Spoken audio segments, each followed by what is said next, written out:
సింగరేణిలో కొంతమంది కార్మికులు రన్నింగ్ అప్పుడు ఇంకా కొన్ని సందర్భాల్లో అపాయింట్ అయినటువంటి వాళ్ళు వేరే పేరు మీద ఎక్కారు. వాళ్ళు 30, 35, 40 సంవత్సరాలు సింగరేణిలో పనిచేసి మెడికల్ అనిపిటో చనిపోవడమో జరిగింది. ఇప్పుడు వాళ్ళ పిల్లలు డిపెండెంట్ కి ఉద్యోగానికి పెట్టుకుంటే మీరు వేరే పేరు మీద ఉంది, మీ 10th క్లాస్ సర్టిఫికెట్ లో వేరే ఉన్నది, మీరు దరఖాస్తు పెట్టింది వేరే ఉన్నదని, లేదా విజిలెన్స్ కేసు చేసి విజిలెన్స్ ద్వారా ఎంక్వైరీలు చేపించి వాళ్ళందరికీ కూడా ఉద్యోగాలు ఇవ్వకుండా ఆపేశారు. అట్లనే కొంతమంది కార్మికులకి ఈపీఆర్ ప్రకారం 35 సంవత్సరాల లోపులోనే ఉన్నది, కానీ ఆయన 10th క్లాస్ సర్టిఫికెట్ లో 35 దాటి ఉన్నది. అటువంటి వాళ్ళని కూడా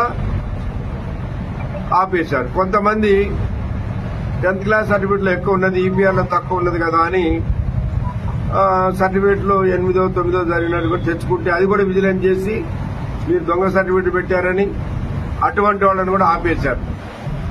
కొంతమందికేమో 10th క్లాస్ లేదు, ఈపీఆర్ లో ఎక్కువ పడ్డది, కానీ ఆయన వయసు యాక్చువల్ గా 35 కంటే తక్కువే ఉన్నది, అయినా వాళ్ళని ఆపేశారు.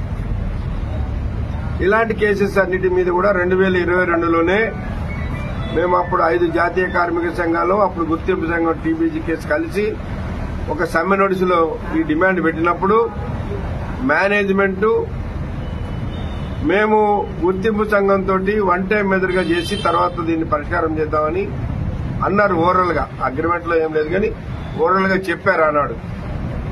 సరే, అది ఎలక్షన్స్ లేట్ అయినాయి. ఎలక్షన్లు అయిన తర్వాత కూడా గుర్తింపు సంఘం పత్రం ఇవ్వటం ఆలస్యమైంది. మొన్ననే 4 రోజుల క్రితం ఇచ్చారు. నెక్స్ట్ మంత్ బహుశా స్ట్రక్చర్డ్ మీటింగ్ జరుగుతుంది. ఆ స్ట్రక్చర్డ్ మీటింగ్ లో మేము ఈ సమస్యలన్నీ పెట్టి వీటి పరిష్కారానికి మేము ప్రయత్నం చేస్తామని కార్మిక వర్గానికి విజ్ఞప్తి చేస్తున్నాం. మీరెవ్వరూ పైరవకారుల దగ్గర పోనవసరం లేదు. 1 టైం మెజర్గా ఈ మారుపేర్లు వాళ్ళు కానీ, వయసు ఎక్కువ పడ్డటువంటి వాళ్ళ విషయంలో కానీ పరిష్కారం చేయడానికి, విజిలెన్స్ కేసెస్ అన్ని కూడా పరిష్కారం చేయడానికి ప్రయత్నం చేస్తామని తెలియపరుస్తున్నాం.